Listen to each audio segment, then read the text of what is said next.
আসসালামু আলাইকুম ওয়া রাহমাতুল্লাহি ওয়া বারাকাতুহু। ওয়ালাইকুম আসসালাম রাহমাতুল্লাহ। আল্লাহু আকবার।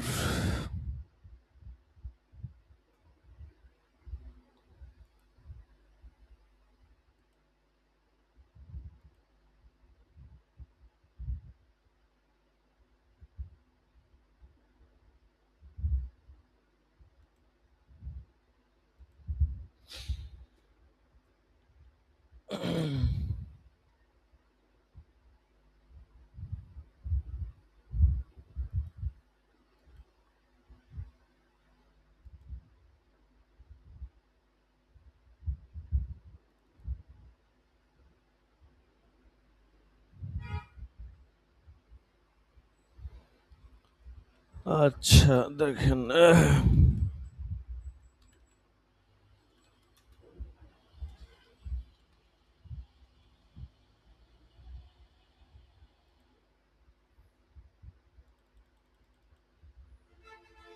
একটু লাইনে থাকেন কষ্ট করে। সময়ের কাজ সময়ে না করলে চাপ হয়ে যায়। আগে দেখা গেছে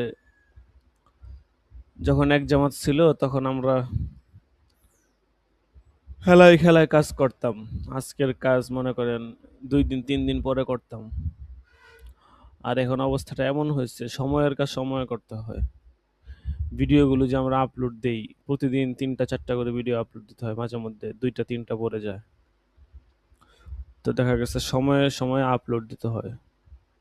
যদি একটু লেট হইছে ব্যাস, তাহলে আপনার কাজ জমা পড়ে যায়, টাইম লেগে যায়, আর হয় না।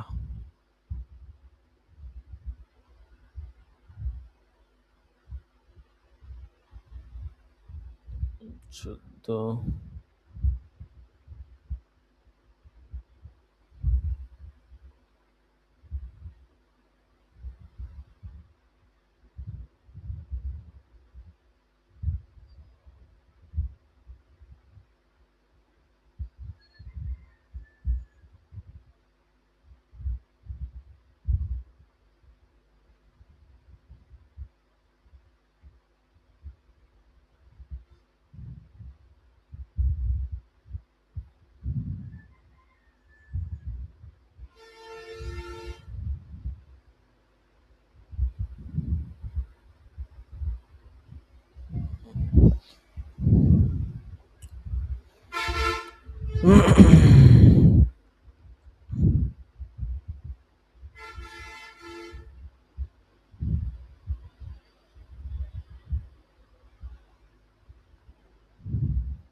আপনি কোন বিভাগে খেদমতে আছেন যেন?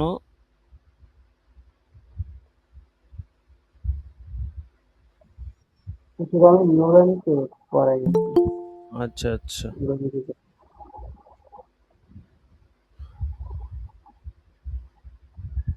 সকালবেলা আপনাদের ছাত্রদের ক্লাস শুরু হয় কয়টার সময়? থেকে ৮টা বাজে।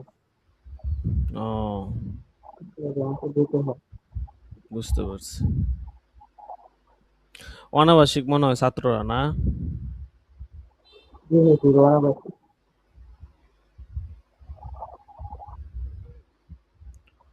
আমিও যদি আল্লাহ। রওনাবাসী বাসায় থেকে আচ্ছা বাসা আচ্ছা, থেকে বুঝতে পারছি। ক্লাস করাই চলে আসে।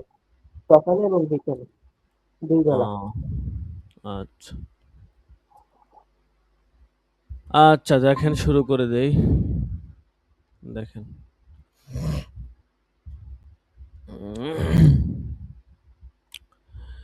বিসমিল্লাহির রহমানির রহিম। কিতাবুস সুজুদিল কুরআন, বাবু মা জাআ ফি সুজুদিল কুরআনি ওয়া সুন্নাতিহা।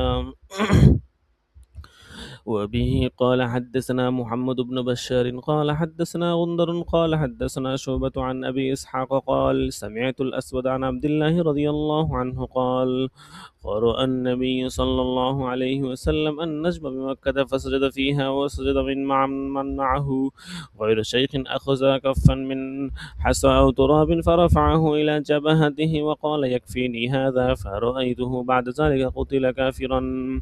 باب سجدة تنزيل السجدة. وبه قال حدثنا محمد بن يوسف قال حدثنا سفيان عن سعد بن إبراهيم عن عبد الرحمن عن أبي هريرة رضي الله عنه قال كان النبي صلى الله عليه وسلم يقرأ في الجمعة في صلاة الفجر ألف لام تنزيل السجدة وهل أتى على الإنسان. باب السجدة الصعود. وبه قال حدثنا سليمان بن حرب وأبو النعمان قال حدثنا حدثنا حماد عن أيوب عن كلمة عن ابن عباس رضي الله عنهما قال صاد ليس من عزائم السجود وقد رأيتم النبي صلى الله عليه وسلم يسجد فيها. باب سجدة النجم. قال ابن عباس رضي الله عنهما عن النبي صلى الله عليه وسلم. وبه قال حدثنا حفص بن عمر قال حدثنا شعبة عن أبي إسحاق عن الأسود عن عبد الله رضي الله عنه قال أن النبي صلى الله عليه وسلم قرأ سورة النجم فسجد فيها فما بقي أحد من القوم إلا سجد فأخذ رجل من القوم كفا من حصى أو تراب فرفعه إلى وجهه وقال يكفيني هذا فلقد رأيته بعد قتل كافرا. باب سجود المسلمين مع المشركين. والمشرك نجس ليس له وزء وكان ابن عمر رضي الله عنهما يسجد على وزء.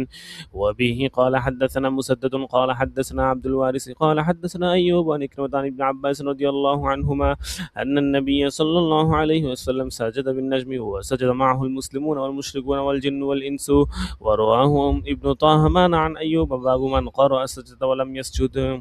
وبه قال حدثنا سليمان بن داود أبو الربيع قال حدثنا إسماعيل بن جعفر قال أخبرنا يزيد بن خسيفة يعني بن قسيد عن عطاء بن يسار أنه أخبره أنه سأل زيد بن ثابت رضي الله عنه فزعم أنه قرأ على النبي صلى الله عليه وسلم والنجم فلم يسجد فيها. وبه قال حدثنا آدم عن ابن أبي إياس قال حدثنا ابن أبي ذئب قال حدثنا يزيد بن عبد الله بن قسيد عن عطاء بن يسار عن زيد بن ثابت قال قرأت على النبي صلى الله عليه وسلم والنجم فلم يسجد فيها. باب السجدة إذا السماء انشقت. وبه قال حدثنا مسلم ومعاذ بن فضالة قال أخبرنا هشام بن عن أبي سلمة قال رأيت أبا هريرة رضي الله عنه قال إذا السماء انشقت فسجد فيها قلت يا أبا هريرة ألف لم أراك تسجد قال لو لم أرى النبي صلى الله عليه وسلم سجد لم أسجد. باب من سجد لسجد القارئ. وقال ابن مسعود لتميم بن حزلم هو غلام فقرأ عليه سجدا فقال أسجد فأنت إمامنا فيها. وبه قال حدثنا مسدد قال حدثنا يحيى بن عبيد الله قال حدثنا نافع بن عمر رضي الله عنهما قال كان النبي صلى الله عليه وسلم يقرأ علينا السورة فيها السجد فيسجد ونسجد حتى ما يجد أحدنا موضع جبهته. باب ازدحام الناس إذا قرأ الإمام السجدة. وبه قال حدثنا بشر بن آدم قال حدثنا علي بن مسهر قال أخبرنا عبيد الله النافع عن ابن عمر رضي الله عنه قال كان النبي صلى الله عليه وسلم يقرأ السجدة ونحن عنده فيسجد ونسجد معه فنزدحم حتى ما يجد أحدنا لجبهته موضعا يسجد فيه. باب من رأى أن الله عز وجل لم يجب السجود. وقيل لعمران بن حسين الرجل يسمع سجدة ولم يجلس فيها قال أرأيت لو قعد لها كأنه لا يجيبه عليه. وقال سلمان ما لهذا غدونا وقال عثمان رضي الله عنه إنما السجدة على من استمعها. وقال الزهري لا تسجد إلا أن يكون طاهرا فإذا سجدت وأنت في حذر فاستقبل القبلة فإن كنت راكبا فلا عليك حيث كان وجهك. وكان السائب يزيد لا يسجد لسجود القاسم. وبه قال حدثنا إبراهيم بن موسى قال أخبرنا هشام بن يوسف أن ابن جريج أخبرهم قال أخبرني أبو بكر بن أبي مليكة عن عثمان بن عبد الرحمن بن التيمي عن ربيعة بن عبد الله بن الهدير التيمي قال أبو بكر وكان ربيعة من خيار الناس عما حضر ربيعة من عمر بن الخطاب من عبد الخطاب رضي الله عنه قرأ يوم الجمعة على المنبر بسورة النحل حتى إذا جاء السجدة نزل فسجد وسجد الناس حتى إذا كانت الجمعة القابلة قرأ بها حتى إذا جاء السجدة قال يا أيها الناس إنما نمر بالسجود فمن سجد فقد أصاب ومن لم يسجد فلا إثم عليه ومن لم يسجد عمر رضي الله عنه وزاد نافع بن عمر رضي الله عنهما إن الله لم يفرض السجود إلا أن نشاء. باب من قرأ السجدة في الصلاة فسجد بها.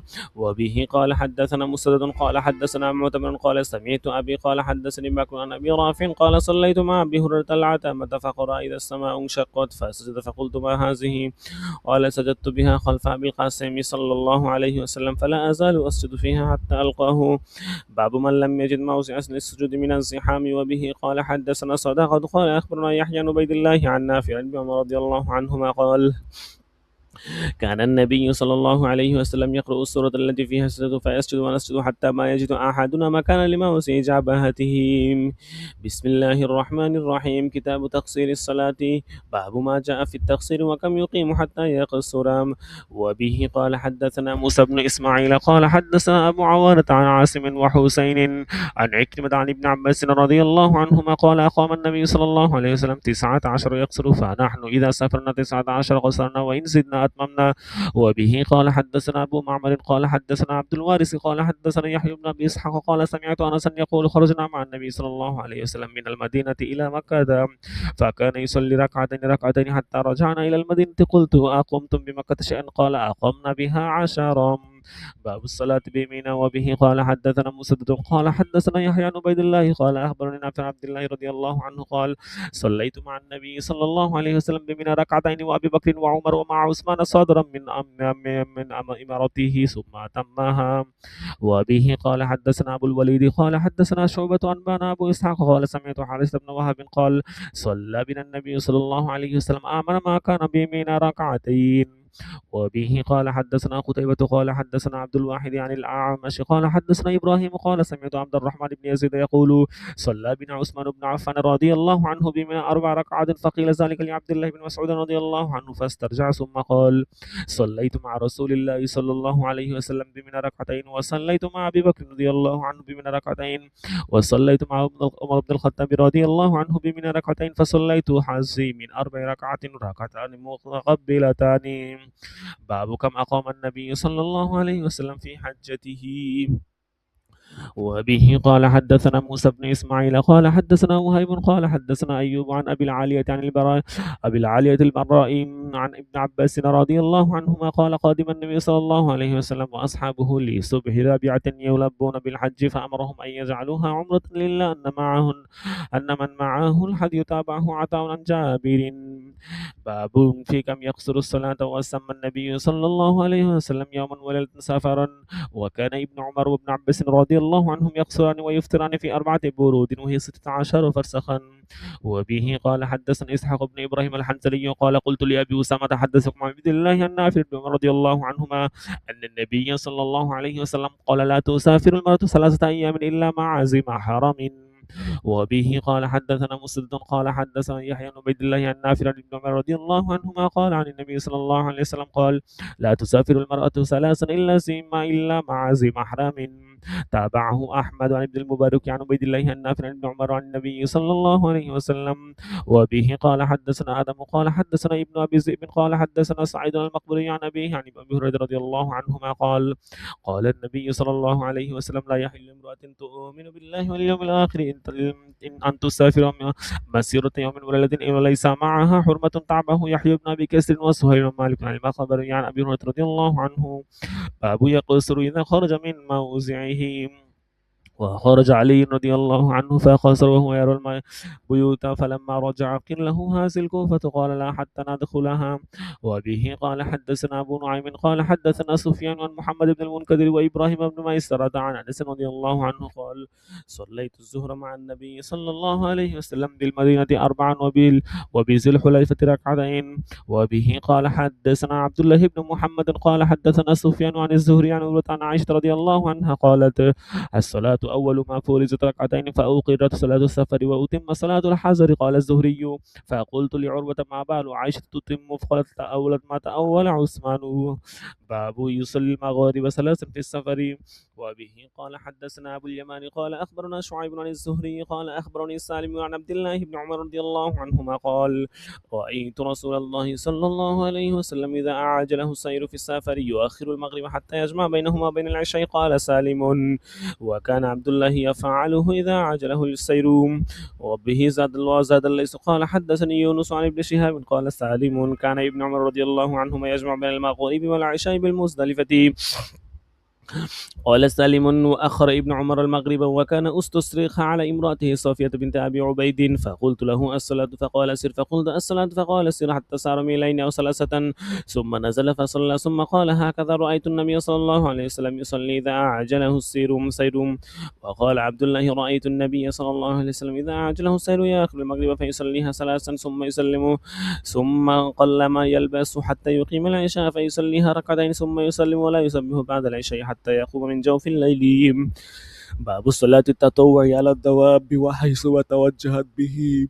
وبه قال حدثنا علي بن عبد الله قال حدثنا عبد الأعلى قال حدثنا معمر الزهري عن عبد الله بن عمرو عن أبيه قال: رأيت النبي صلى الله عليه وسلم يصلي راحلته حيث توجهت به. وبه قال حدثنا أبو نعيم قال حدثنا شيبان عن يحيى عن محمد بن عبد الرحمن أن جابر بن عبد الله أخبره أن النبي صلى الله عليه وسلم كان يصلي التطوع وهو راكب في غير القبلة.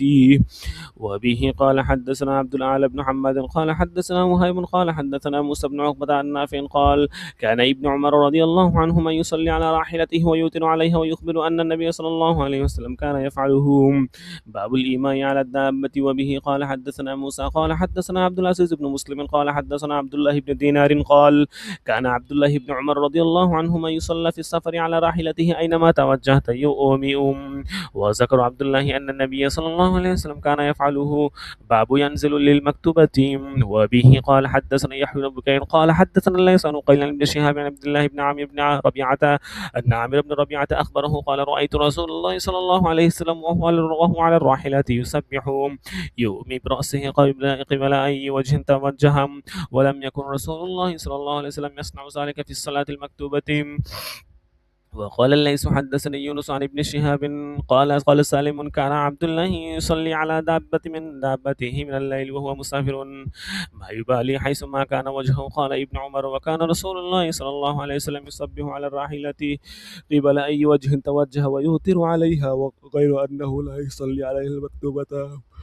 وبه قال حدثنا معاذ بن فزلة قال حدثنا هشام عن يحيى عن محمد بن عبد الرحمن بن ثوبان قال حدثني جابر بن عبد الله أن النبي صلى الله عليه وسلم كان يصلي على راحلته نحو المشرق فإذا أراد أن يصلي المكتوبة نزل فاستقبل القبلة. باب صلاة التطوع على الحمار. وبه قال حدثنا أحمد بن سعيد قال حدثنا حبان قال حدثنا حمام قال حدثنا أنس بن سيرين قال: استقبلنا أنس حين قدم من الشام فلاقيناه بعين التمرين فرأيته يصلي على حمار وجهه من ذا الجانب يعني عن أسر القبلة. فقلت: رأيتك تصلي لغير القبلة. فقال: لولا أني رأيت رسول الله صلى الله عليه وسلم فعله لم أفعله. رواه ابن طهمان عن حجاج عن أنس بن سيرين عن أنس رضي الله عنه عن النبي صلى الله عليه وسلم. باب من لم يتطوع في السفر دبر الصلاة وقبلها. وبه قال حدثنا يحيى بن سليمان قال حدثني ابن وهب قال حدثنا عمرو بن محمد أن حفص بن عاصم قال: سافر ابن عمر رضي الله عنهما فقال: صاحبت النبي صلى الله عليه وسلم فلم أره يسبح في السفر. وقال جل ذكره: لقد كان لكم في رسول الله أسوة حسنة. وبه قال حدثنا مسدد قال حدثنا يحيى عن عيسى بن حفص بن عاصم قال حدثني أبي أنه سمع ابن عمر يقول: صحبت رسول الله صلى الله عليه وسلم فكان لا يزيد في السفر على ركعتين وأبا بكر وعمر وعثمان كذلك رضي الله عنهم. باب من تطوع في السفر في غير دبر الصلوات وقبلها. وركع النبي صلى الله عليه وسلم ركعتي الفجر في السفر. وبه قال حدثنا حفص بن عمر قال حدثنا شعبة عن عمرو عن أبي ليلى قال: ما أنبأ أحد أنه رأى النبي صلى الله عليه وسلم صلى الضحى غير أم هانئ ذكرت النبي صلى الله عليه وسلم يوم فتح مكة اغتسل في بيتها بها فصلى 8 ركعات فما رأيته صلى صلاة أخف منها غير أنه يتم الركوع والسجود. وقال الليث حدثني يونس عن ابن شهاب قال حدثني عبد الله بن عامر أن أباه أخبره أنه رأى النبي صلى الله عليه وسلم صلى الصبح بالليل في السفر على ظهر راحلته حيث توجهت به. وبه قال حدثنا أبو اليمان قال أخبرنا شعيب بن الزهري قال أخبرني سالم بن عبد الله عن ابن عمر رضي الله عنهما أن رسول الله صلى الله عليه وسلم كان يسبح على ظهر راحلته حيث كان وجهه يؤمي برأسه وكان ابن عمر يفعله. باب الجمع في السفر بين المغرب والعشاء. وبه قال حدثنا علي بن عبد الله قال حدثنا سفيان قال سمعت الزهري عن سالم عن أبيه قال كان النبي صلى الله عليه وسلم يجمع بين المغرب والعشاء إذا جد به السير. وقال إبراهيم بن طهمان عن الحسن المعلم عن يحيى بن أبي كثير عن يكمد عن ابن عباس رضي الله عنهما قال كان رسول الله صلى الله عليه وسلم يجمع بين صلاة الظهر والعصر إذا كان على ظهر يسر ويجمع بين المغرب والعشاء. وعن حسين عن يحيى بن أبي كثير عن حفص بن عبيد الله بن أنس عن أنس بن مالك رضي الله عنه قال كان النبي صلى الله عليه وسلم يجمع بين صلاة المغرب والعشاء في السفر. وتابعه علي بن المبارك وحرب عن يحيى عن حفص عن أنس جمع النبي صلى الله عليه وسلم. باب هل يؤذن أو يقيم إذا جمع بين المغرب والعشاء. وبه قال حدثنا أبو اليمان قال أخبرنا شعيب عن الزهري قال أخبرني سالم عن عبد الله بن عمر رضي الله عنهما قال رأيت رسول الله صلى الله عليه وسلم إذا عجله السير في السفر يؤخر صلاة المغرب حتى يجمع بينهما وبين العشاء. قال سالم وكان عبد الله يفعله إذا عجله السير ويقيم المغرب فيصليها ثلاثا ثم يسلم ثم قل ما يلبس حتى يقيم العشاء فيصليها ركعتين ثم يسلم ولا يسبح بينها بركعة ولا بعد العشاء بسجدة حتى يقوم من جوف الليل. وبه قال حدثنا إسحاق حدثنا عبد الصمد حدثنا حرب حدثنا يحيى قال حدثني حفص بن عبيد الله بن أنس أن أنس رضي الله عنه حدثه أن رسول الله صلى الله عليه وسلم كان يجمع بين هاتين الصلاتين في السفر يعني المغرب والعشاء. باب يؤخر الظهر إلى العصر إذا ارتحل قبل أن تزيغ الشمس. فقيه فيه ابن عباس عن النبي صلى الله عليه وسلم. وبه قال حدثنا حسن الواسطي قال حدثنا عن مفضل بن الفصلة عن وقيل بن شهاب عن أنس بن مالك رضي الله عنه قال كان النبي صلى الله عليه وسلم إذا ارتحل قبل أن تزيغ الشمس أخر الظهر إلى وقت العصر ثم يجمع بينهما وإذا زاغت صلى الظهر ثم ركبا. باب إذا ارتحل بعد ما زاغت الشمس صلى الظهر وعن ثم ركبا. وبه قال حدثنا قتيبة قال حدثنا المفضل بن فضلة عن وقيل بن شهاب عن أنس بن مالك قال كان رسول الله صلى الله عليه وسلم إذا ارتحل قبل أن تزيغ الشمس أخر الظهر إلى وقت المغرب ثم نزل فجمع بينهما فإذا زاغت الشمس قبل أن يرتحل صلى الظهر ثم ركب. باب صلاة القاعد. وبه قال حدثنا قتيبة بن سعيد عن مالك بن شهاب بن عن أبيه عن عائشة رضي الله عنها أنها قالت صلى رسول الله صلى الله عليه وسلم في بيته وهو شاك فصلى جالسا وصلى وراء قوم قياما فأشار إليهم أن اجلسوا فلما انصرف قال إنما جعل الإمام ليؤتم به فإذا ركع فاركعوا وإذا رفع فارفعوا. وبه قال حدثنا أبو نعيم قال حدثنا ابن عوينة عن الزهري عن أنس رضي الله عنه قال سقط رسول الله صلى الله عليه وسلم من فرس فخدش أو فجحش شقه الأيمن فدخلنا عليه نعوده فحضرت الصلاة فصلى قاعدا فصلينا قعودا وقال إنما جعل الإمام ليؤتم به فإذا كبر فكبروا وإذا ركع فاركعوا وإذا رفع فارفعوا وإذا قال سمع الله لمن حمد فقولوا ربنا ولك الحمد. وبه قال حدثنا إسحاق بن منصور قال أخبرنا روح بن عبادة أخبرنا حسين عن عبد الله بن بريدة عن عمرو بن حسين رضي الله عنه أنه سأل النبي صلى الله عليه وسلم.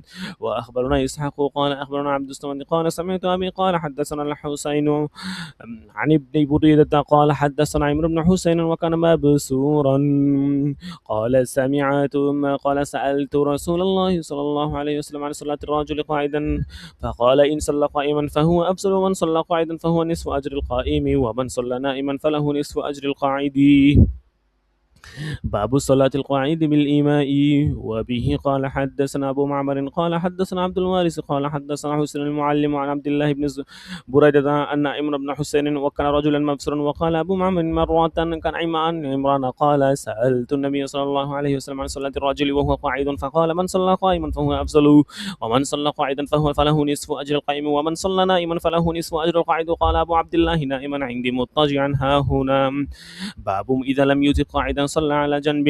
وقال عطاء إن لم يقدر أن يتحول إلى القبلة صلى حيث كان وجهه. حدثنا عبد وبه قال حدثنا عبدان عن عبد الله عن إبراهيم بن طهمان قال حدثني الحسن المكتبي عن بريدة عن عمران بن حسين رضي الله عنه قال كانت بي بواسير فسألت النبي صلى الله عليه وسلم عن الصلاة فقال صلي قائما فإن لم تستطع فقائما فقائدا فإن لم تستطع فعلى جنب. باب إذا صلى قاعدا ثم صح أو وجد خفة تتم ما بقي. وقال الحسن إن شاء المريض صلى ركعتين قائما وركعتين قاعدا. وبه قال حدثنا عبد الله بن يوسف قال أخبرنا مالك عن هشام بن عروة عن أبيه عن عائشة رضي الله عنها أم المؤمنين أنها أخبرتهم أنها لم تر رسول الله صلى الله عليه وسلم يصلي صلاة الليل قاعدا قط حتى أسن، فكان يقرأ قاعدا حتى إذا أراد أن يركع فقرأ نحو من 30 آية أو 40 آية ثم ركع. وبه قال حدثنا عبد الله بن يوسف قال أخبرنا مالك بن عبد الله بن يزيد وأبي النضر مولى عمر بن عبيد الله عن أبي سلمة بن عبد الرحمن عن عائشة أم المؤمنين رضي الله عنها أن رسول الله صلى الله عليه وسلم كان يصلي جالسا فيقرأ وهو جالس، فإذا بقي من قراءته نحو من 30 أو 40 آية قام فقرأها وهو قائم ثم يركع ثم سجد يفعل في الركعة الثانية مثل ذلك. فإذا قضى صلاته نظر فإن كنت يقظى حتى حدث معي وإن كنت نائمة أضطجعا। আচ্ছা, এরপর কিতাবুত তাহাজ্জুদ শুরু হচ্ছে। দেখি এটা কতটুকু বা পৃষ্ঠা শেষ হবে কিনা। মোটামুটি ভালোই লম্বা, প্রায় 86 পৃষ্ঠা।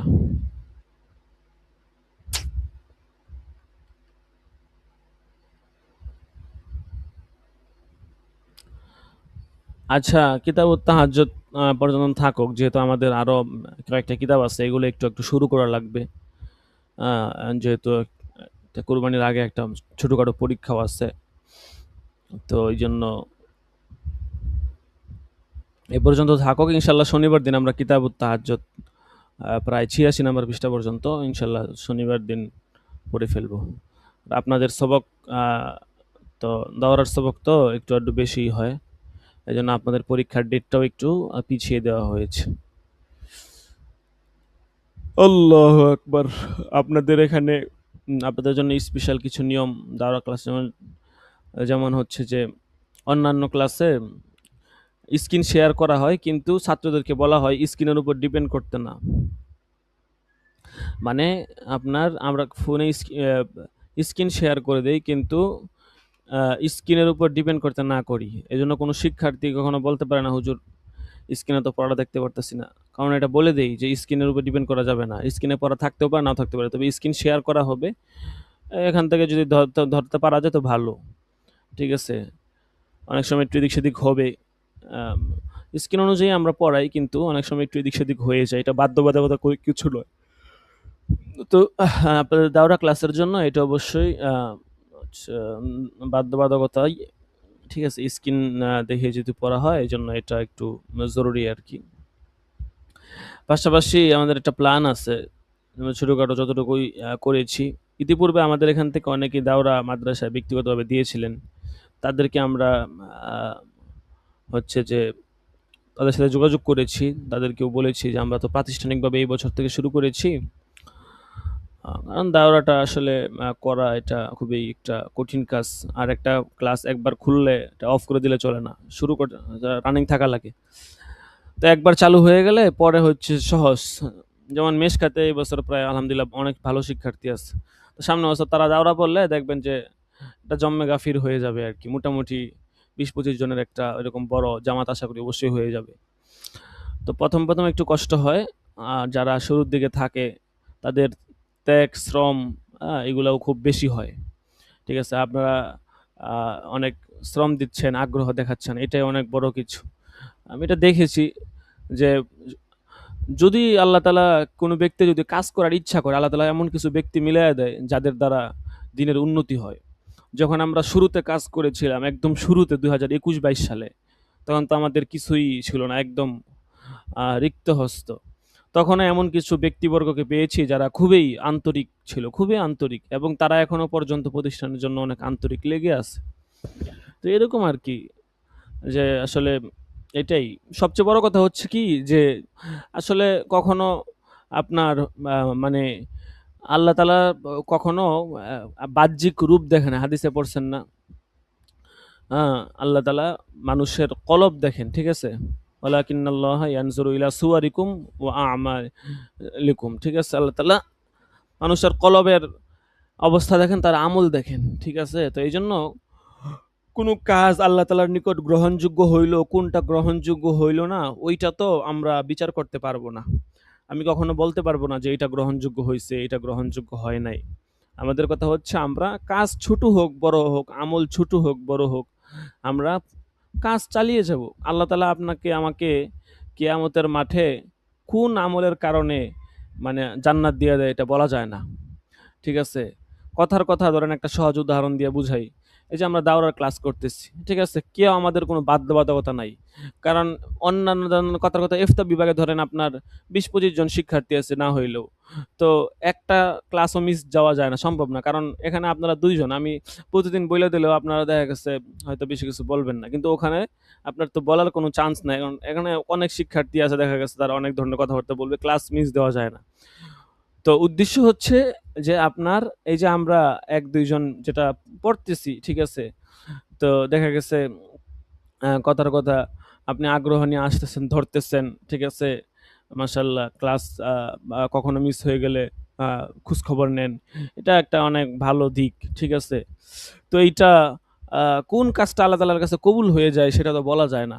হইতে পারে আল্লাহ তাআলা আপনাকে যেকোনো একটা ছোট্ট আমলের বিনিময়ে, যেটা আমরা ধারণাও করি নাই কখনো, হয়তো এই আমলের বিনিময়ে আল্লাহ তাআলা আমাদেরকে জান্নাত দিয়ে দিতে পারেন। এজন্য আমাদের হচ্ছে যে আপনার আমল চালিয়ে যাওয়া কম বেশি। কারণ আমরা তো আর গায়েব জানি না। ঠিক আছে? একটা বড় আমলকে অনেক বড় মনে করতেছি। কিন্তু হতে পারে যে ওইটা আল্লাহ তাআলার কাছে কোনো দামই নাই। আর একটা ছোট আমল, যেটাকে মানে কোনো আমরা আমলেই মনে করতেছি না, স্বাভাবিক একটা বিষয়। হইতে পারে এইটা আল্লাহ তাআলার কাছে অনেক দামি, এবং ওইটার বিনিময়ে হয়তো আল্লাহ তাআলা আমাদেরকে হাশরের ময়দানে মাফ করে দিতে পারেন।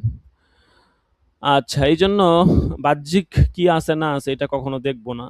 আমরা আমাদের কাজ, আমাদের আমল, আমাদের গতিতে চালিয়ে নিয়ে যাব। আচ্ছা দেখেন, তাহলে বুখারী শরীফ তো শেষ করলাম। এখন হচ্ছে আ আপনার ইবনে মাজাহ শরীফ, নাসাই শরীফ তো মনে হয় কিছুটা হয়েছিল।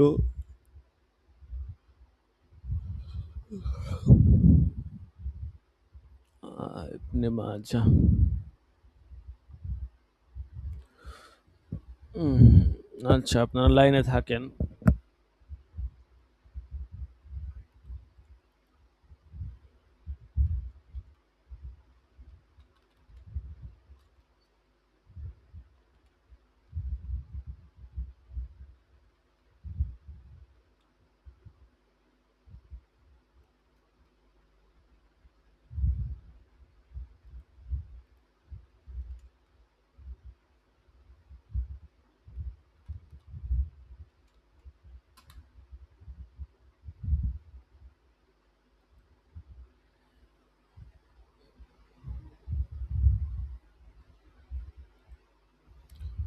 আচ্ছা, কিতাবগুলা আপনারা হয়তো কিতাবগুলা অবশ্যই আপনার কাছে আছে।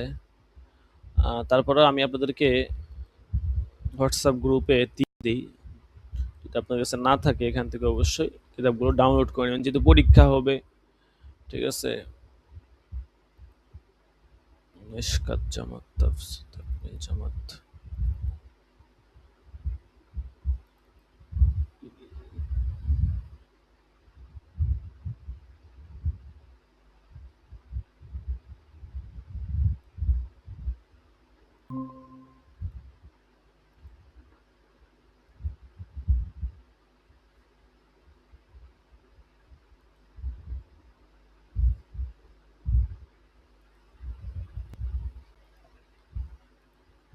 আল্লাহু আকবার, আল্লাহু আকবার। জামে তিরমিজি আপনাদেরকে দিয়ে দেওয়া হচ্ছে।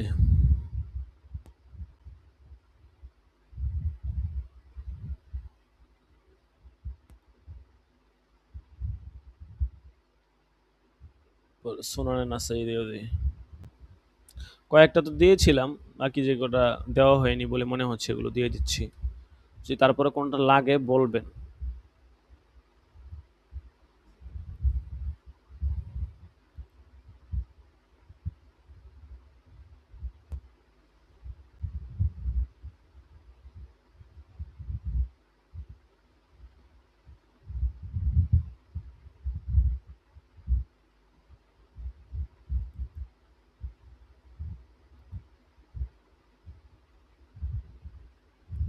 আল্লাহু আকবার, আল্লাহু আকবার।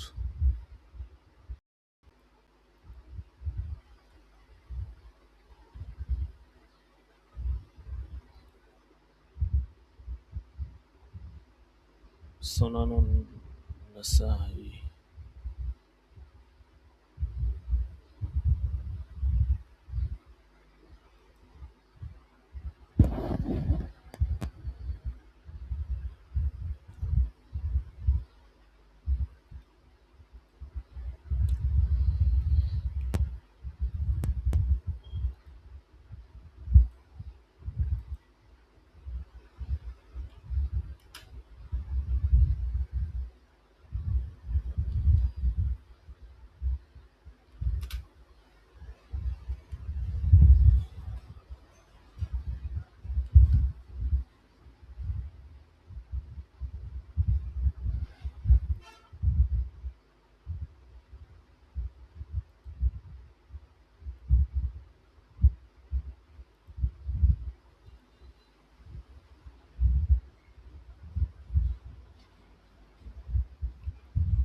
আচ্ছা, সুনানে ইবনে মাজাহটা দেখেন।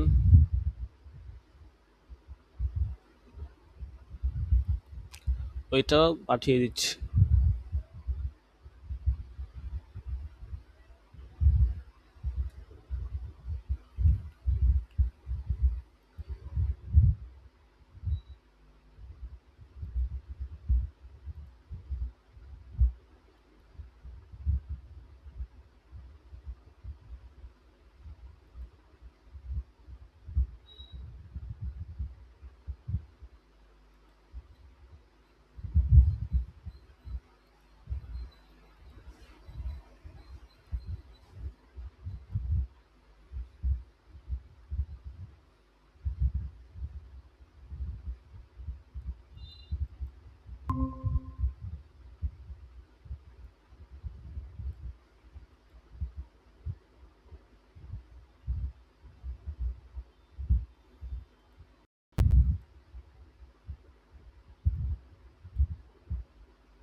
হোয়াটসঅ্যাপ গ্রুপ থেকে আপনারা কিতাবগুলো ডাউনলোড করে নেবেন। ঠিক আছে, ডাউনলোড করে নিজের কাছে রাখবেন। এটা আপনার তো লাগবে যখন পড়া হবে কম বেশি। আর আমরা নিয়ত করেছি যে অনুষ্ঠানের সময় তো দেখা গেছে কোনো জামাতের ক্লাস, অন্যান্য জামাতের টুকটাক কিছু ক্লাস হয়, শিক্ষার্থীরা বলতে পারে আমরা সরাসরি ক্লাস করেছি। সেজন্য আমরা কিছু ক্লাস গত বছর যখন প্রোগ্রাম হয়েছিল আমরা কিছুটা ক্লাস করেছিলাম। উস্তাদরা যারা ছিলেন কম বেশি সবাই কিছুটা ক্লাস করিয়েছিলেন আর কি। তো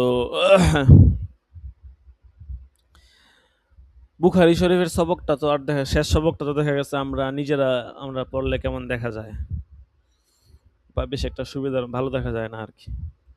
এই জন্য আমাদের ইচ্ছা আছে বুখারী শরীফটা আমরা হচ্ছে যে শুধু অনুষ্ঠানে, এটা শুধু অনুষ্ঠানের জন্য আর কি, অনুষ্ঠানের এভাবে আমরা করব। অনুষ্ঠানের দিনেই যখন যিনি প্রধান মেহমান থাকবেন, যাকে প্রধান হিসাবে দাওয়াত দেওয়া হবে, ঠিক আছে, উনি অনুষ্ঠানে ওনার মাধ্যমে বুখারী শরীফের শেষ সবকটা ইনশাল্লাহ আমরা পড়িয়ে দিব। শেষ সবকটা উনি পড়াবেন। এই জন্য আপনারা যারা আছেন আপনারা দুইজনের যে কোনো একজন যিনি এবারত ভালো পড়তে পারেন, শেষ হাদিসটা ভালো করে হল করে রাখবেন, যেন অনুষ্ঠানে অতিথিদের সামনে পড়তে পারেন। ঠিক আছে? পরীক্ষা যখন নিব তখন আপনারা কিছুটা এবারত পড়বেন, পড়ে পড়ে অভ্যস্ত হবেন, এবং শেষ দিকে চলে আসলে তখন এবারত কিছুটা আপনারা পড়বেন। এখন যেহেতু শুরুর দিকে আসছি, আমরা আন্দাজ করতে পারতেছি না যে কতটুকু পড়তে পারবো বা কি, এজন্য একটু পড়া হচ্ছে, দ্রুত দ্রুত করে চলে যাচ্ছি।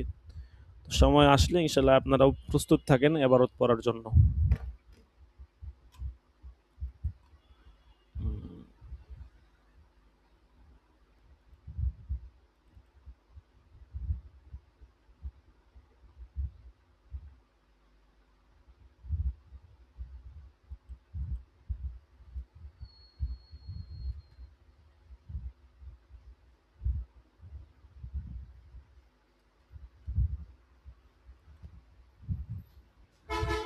আচ্ছা দেখেন,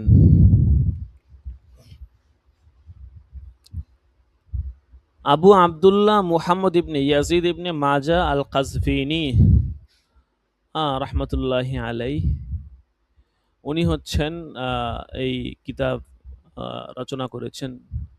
ঠিক আছে?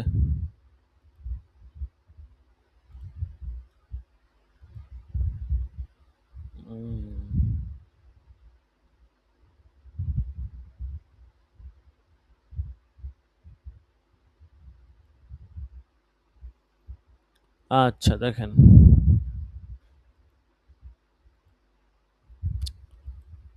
ওনার ইন্তেকালের সন কত দেওয়া আছে এখানে, দেখি, ছবি দেখা যাচ্ছে না। আল মুতাওয়াফা সানাতা 283 হিজরি, একদম শুরুর দিকের ব্যক্তি ছিলেন আর কি।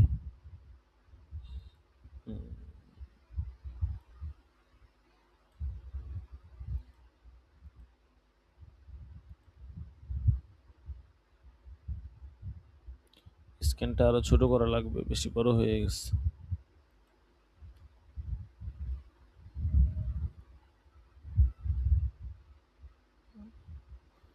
প্রথমে কিছু আলোচনা আনছে। ঠিক আছে? মুকদ্দমা, তারিফুল বিল ইমাম ইবনে মাজার জীবনী পরিচিতি। আচ্ছা, হাদিসটা যেখান থেকে শুরু হবে ওখানে আগে যাই, দেখি, তারপরে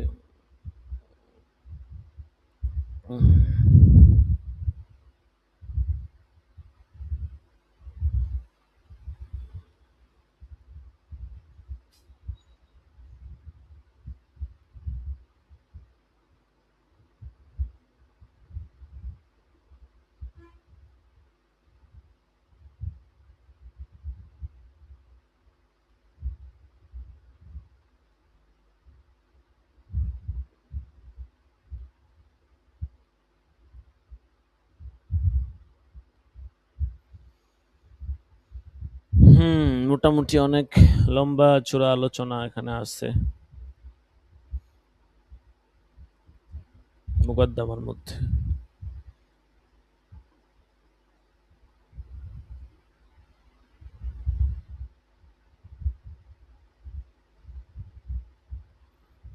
এখানে যেটা আসল সুনান ইবনে মাজাহ সেটা দেখতে কেমন, এটার ছবি দিছে, দেখছেন?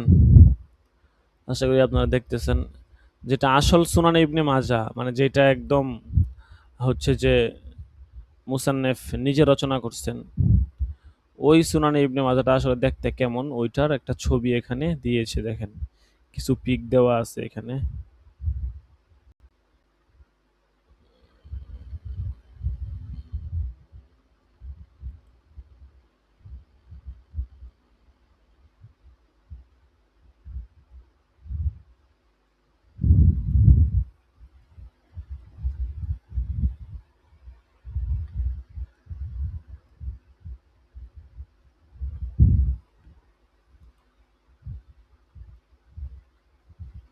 আবু আবু তোহার এখান থেকে শুরু হবে আর কি, আবু তোহারের পরে,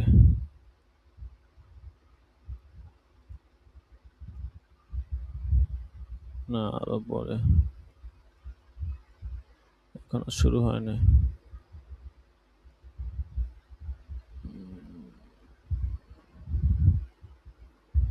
প্রায় 200 পৃষ্ঠা চলে যাচ্ছে এখনো আলোচনা।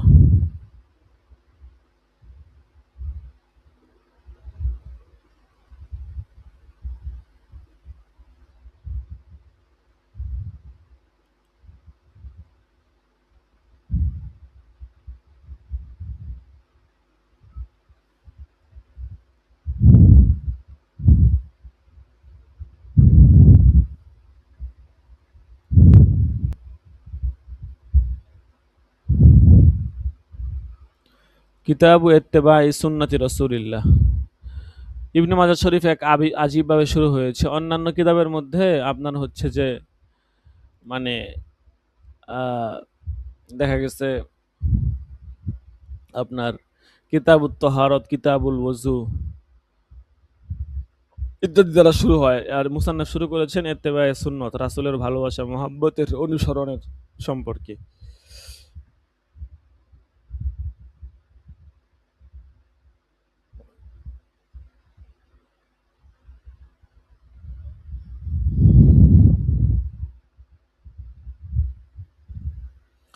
আচ্ছা, উনার জীবনীটা তো বলা হলো না, সংক্ষেপে উনার জীবনীটা বলে নেই। আবু আবদুল্লাহ মুহাম্মদ ইবনে ইয়াজিদ ইবনে মাজা আল কাজভিনী, উনি ছিলেন হাদিস শাস্ত্রের একজন প্রসিদ্ধ প্রজ্ঞাবান ইমাম। তার যে সংকলিত হাদিস গ্রন্থ সুনান ইবনে মাজা, এটা সিয়াসিত্তার কিতাবের অন্তর্ভুক্ত। উনি 209 হিজরিতে ইরানের কাজভিন শহরে জন্মগ্রহণ করেন। উনার 273 হিজরিতে উনার ইন্তিকাল হয়। ছোটবেলা থেকেই হাদিস শিক্ষার প্রতি তার খুবই আগ্রহ ছিল এবং তিনি হাদিস শিক্ষার জন্য বিভিন্ন দেশে বিভিন্ন জায়গায় তিনি সফর করেন।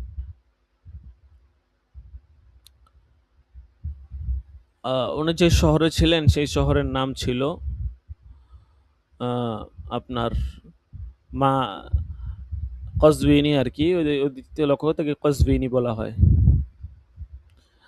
আর তাকে ইবনে মাজা কেন বলা হয়? মাজা এটা হচ্ছে তার পিতার উপাধি বা তার পরিবারের পরিচিত কারোর নাম, এইটা জানা যায় আর কি। এই জন্য ওই যেহেতু তাদের পরিবার বংশের মধ্যে এরকম নাম ছিল, সেই দিকে লক্ষ্য করে তাকে ইবনে মাজা বলা হতো, মাজার পুত্র এরকম বলা হতো আর কি।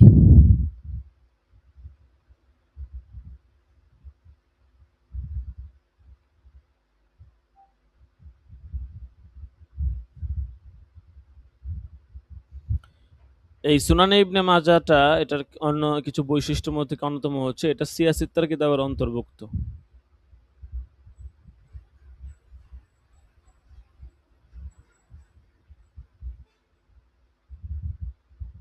আর এই কিতাবের মধ্যে আপনার সহি, হাসান, দুর্বল সব ধরনের হাদিসে আছে।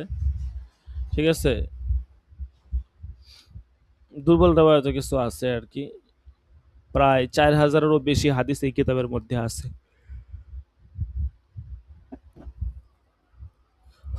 শুধু আকিদা না, এখানে আপনার আকিদা, মুআমালাত, মুআশরাত, আখলাত, ফিতান ইত্যাদি সকল বিষয় এখানে সন্নিবেশিত হয়েছে।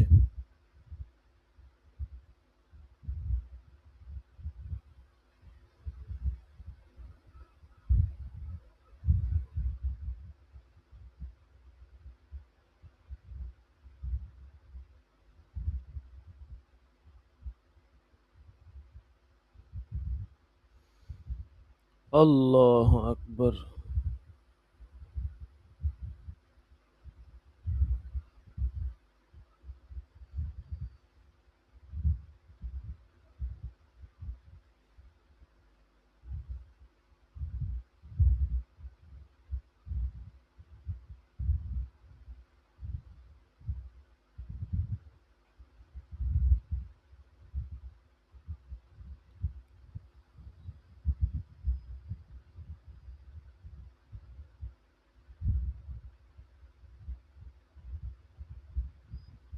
আচ্ছা দেখেন, বিসমিল্লাহির রহমানির রহিম। কিতাবু ইত্তিবাই সুন্নতি রাসূলিল্লাহি সাল্লাল্লাহু আলাইহি ওয়াসাল্লাম।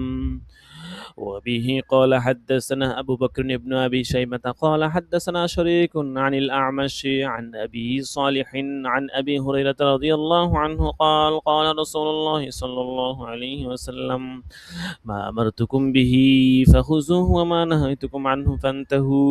وبه قال حدثنا محمد بن الصباح قال أخبرنا جرير بن الأعمش عن أبي صالح عن أبي هريرة قال قال رسول الله صلى الله عليه وسلم ذروني ما تركتم فإنما هلك من كان قبلكم بسؤالهم واختلافهم على أنبيائهم فإذا أمرتكم بشيء فخذوا منه بما استطعتم وإذا نهيتكم عن شيء فانتهوا.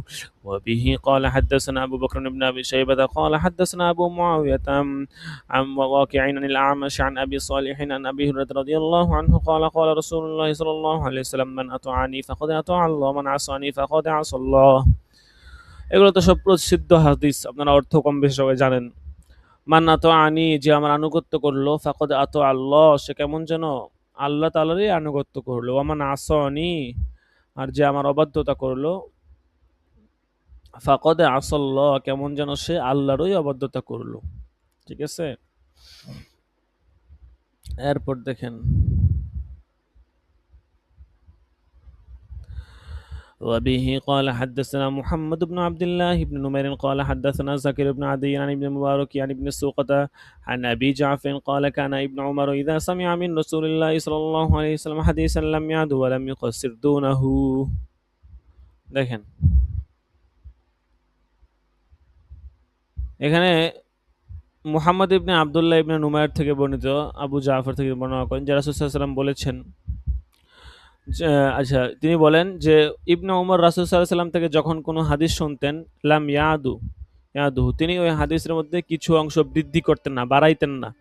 ওয়ালাম ইউকাসসির দুনাহু, এবং তা থেকে কিছুটা কমাইতেনও না। যেরকম শুনতেন তিনি ওই রকমই কি করতেন, বর্ণনা করতেন। ঠিক আছে, তারপর দেখেন وبه قال حدثنا هشام بن عمار الدمشقي قال حدثنا محمد بن عيسى بن سماعين قال حدثنا إبراهيم بن سليمان الأفطاس عن الوليد بن عبد الرحمن بن الجراشي عن جبير بن نوفر عن أبي الدرداء قال خرج علينا رسول الله صلى الله عليه وسلم ونحن نذكر الفقر ونتخوفهم فقال الفقر تخافون والذي نفسي بيده لا تصبن عليكم الدنيا صبا حتى لا يزيغ قلب أحد منكم إن أزغه إلا هي وأيم الله لقد تركتم على مثل البيضاء ليلها ونهارها سواء قال أبو الدرداء صدق والله رسول الله صلى الله عليه وسلم تركنا والله على مثل البيضاء ليلها ونهارها سواء।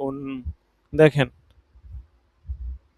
হযরত আবু দারদা থেকে বর্ণিত হাদিস যে তিনি বলেন খরজা আলাইনা রাসূলুল্লাহ সাল্লাল্লাহু আলাইহি ওয়াসাল্লাম, একবার রাসূল সাল্লাল্লাহু আলাইহি সাল্লাম আমাদের কাছে আসলেন, তখন আমরা কি করতেছিলাম, বলতেছে নাহনু নাজকুরুল ফাকরা, আমরা তখন পরস্পরের দরিদ্র সম্পর্কে আলোচনা করছিলাম এবং সেই বিষয়ে আমরা ভীত সন্ত্রস্ত ছিলাম।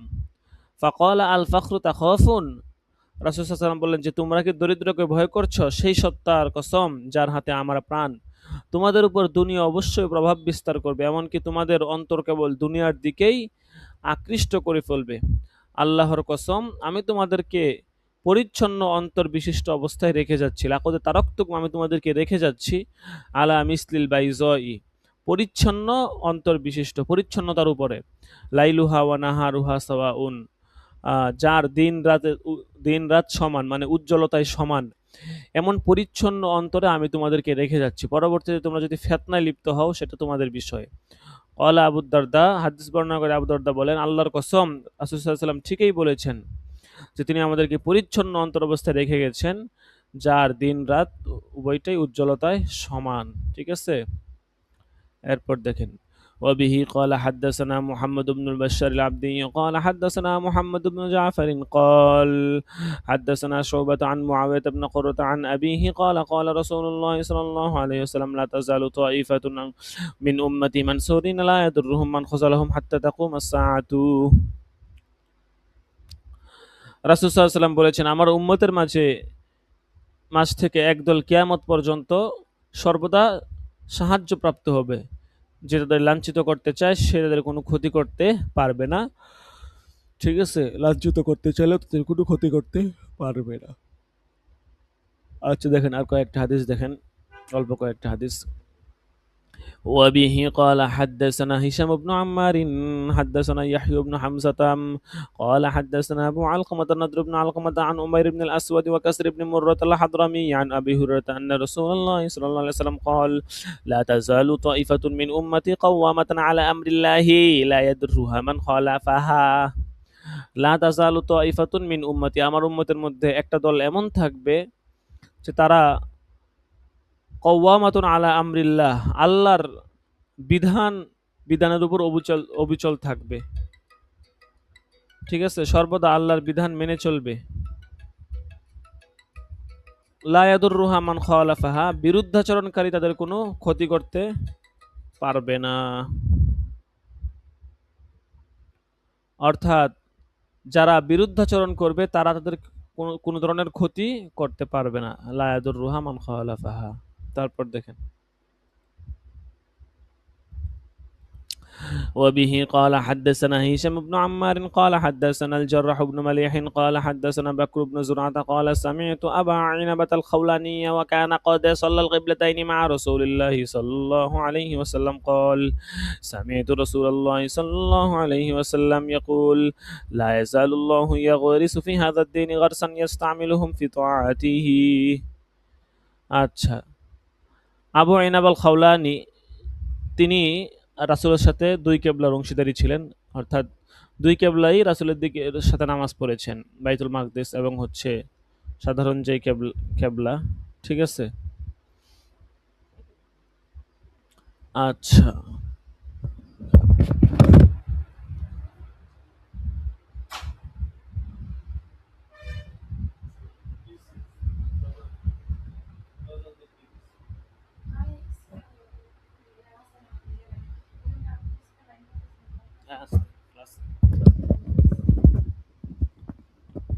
আচ্ছা দেখেন যেটা বলতেছিলাম,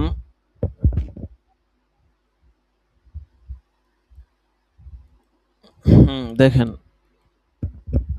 হ্যাঁ, তো উনি বলেন যে আমি রাসূল সাল্লাল্লাহু আলাইহি ওয়াসাল্লামকে বলতে শুনেছি, রাসূল সাল্লাল্লাহু আলাইহি ওয়াসাল্লাম বলেছেন লা ইয়াজালুল্লাহু ইয়াগরিসু ফি হাযাদ দীনি গরসান, যে আল্লাহ তাআলা এই দ্বীনের মধ্যে এমন কিছু লোক সর্বদা সৃষ্টি করবেন, বপন করবেন, বা ওদের সৃষ্টি করতে থাকবেন, ইয়াস্তামিলুহুম ফি তাআতিহি, যাদেরকে তিনি তার আনুগত্যের জন্য নিয়োজিত করে রাখবেন। অর্থাৎ কিছু লোক এমন থাকবেই এই দ্বীনের মধ্যে যারা সর্বদা আল্লাহর জন্য একনিষ্ঠ হবে, আল্লাহর জন্য করবে, আল্লাহর জন্য ভাববে, ঠিক আছে, আল্লাহর দ্বীনের জন্য চিন্তা করবে, ফিকির করবে, এরকম কিছু লোক সবসময় থাকবেই।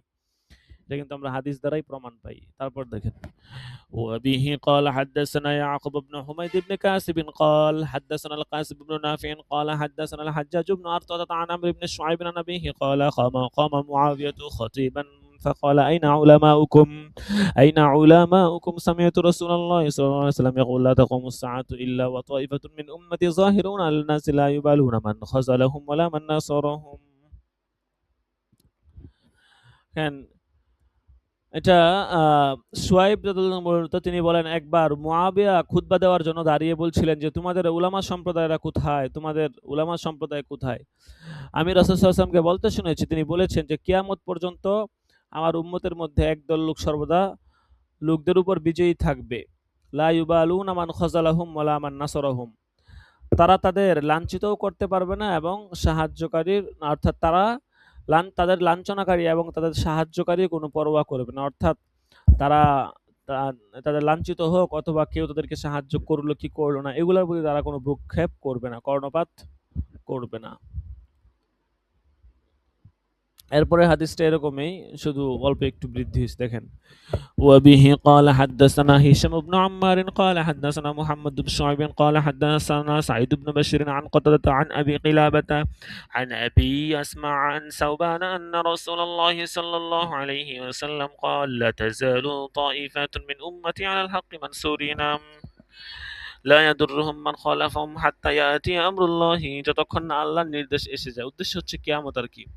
وأبيه قال حدثنا أبو سعيد عبد الله بن سعيد قال حدثنا أبو خالد الأحمر قال سمعت مجلدا يذكر عن الشعبي عن جابر بن عبد الله قال كنا عند النبي صلى الله عليه وسلم فخط خطا وخط خطين عن يمينه وخط خطين عن يساره ثم وضع يده في الخط الأوسط فقال هذا سبيل الله ثم تلا هذه الآية وأن هذا صراطي مستقيما فاتبعوه ولا تتبعوا السبل فتفرق بكم عن سبيله.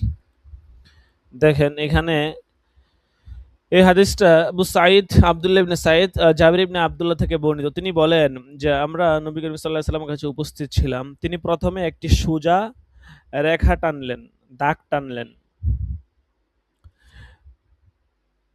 তারপর ডান দিকে দুইটা দাগ টানলেন, খত্তাইনি আন ইয়ামিনিহি, প্রথমে একটা সোজা দাগ দিলেন, তারপর ডান দিকে দুটো দাগ দিলেন, ওয়া খত্তাইনি আন ইয়াসারিহি, এবং বাম দিকে দুটো দাগ দিলেন, সুম্মা ওয়াজা ইয়াদাহু ফিল খত্তিল আওসাতি, তারপরে ৩ নাম্বার যে দাগ, প্রথমে দুইটা দাগ, পরে দুইটা, শেষে দুইটা দাগ, মাঝখানে একটা দাগ আছে, ওই মাঝখানের দাগে তিনি কি করলেন, হাত রাখলেন। ফাকাল হাযা সাবিলুল্লাহ, তারপর তিনি বলেন এটাই হচ্ছে আল্লাহর রাস্তা। সুম্মা তালা হাজিল আয়াত, তারপর তিনি এই আয়াত তেলাওয়াত করলেন যে ওয়া আন্না হাযা সিরাতি মুস্তাকিমা, এটাই হচ্ছে আমার সহজ সরল পথ, ফাত্তাবিউহু, সুতরাং তোমরা তারে অনুসরণ করো, ওয়ালা তাত্তাবিউস সুবুলা, একাধিক পথ, ভিন্ন ভিন্ন পথের, পৃথক পৃথক পথের অনুসরণ করো না, ফাতাফাররাকু বিকুম আন সাবিলি, তাহলে সেটা তোমাদেরকে তার পথ থেকে কি করে দিবে, বিচ্যুত করে দিবে। ঠিক আছে, কাজেই বোঝা গেল মধ্যম পন্থা অবলম্বন করতে হবে প্রতিটা বিষয়ের ক্ষেত্রে, কখনো কোনো বিষয়ে বাড়াবাড়ি করা যাবে না। আচ্ছা ঠিক আছে, তাহলে আজকে এ পর্যন্তই। হ্যাঁ, ইনশাল্লাহ আবার শনিবার দিন ক্লাস হবে, শনিবারের আগে ক্লাস হবে না। ঠিক আছে, ইনশাল্লাহ প্রস্তুতি নিয়ে রাখবেন, ইনশাল্লাহ শনিবার দিন আরেকটা কিতাব, নতুন আরেকটা কিতাব হবে। ঠিক আছে, জি ঠিক আছে। জাযাকুমুল্লাহ, আসসালামু আলাইকুম ওয়া রাহমাতুল্লাহ। সকলে ভালো থাকবেন, সুস্থ থাকবেন, ইনশাল্লাহ শনিবার দিন ক্লাস হবে, সকলে সময় মতো চলে আসবো। জাযাকুমুল্লাহ, আসসালামু আলাইকুম ওয়া রাহমাতুল্লাহি ওয়া বারাকাতুহু।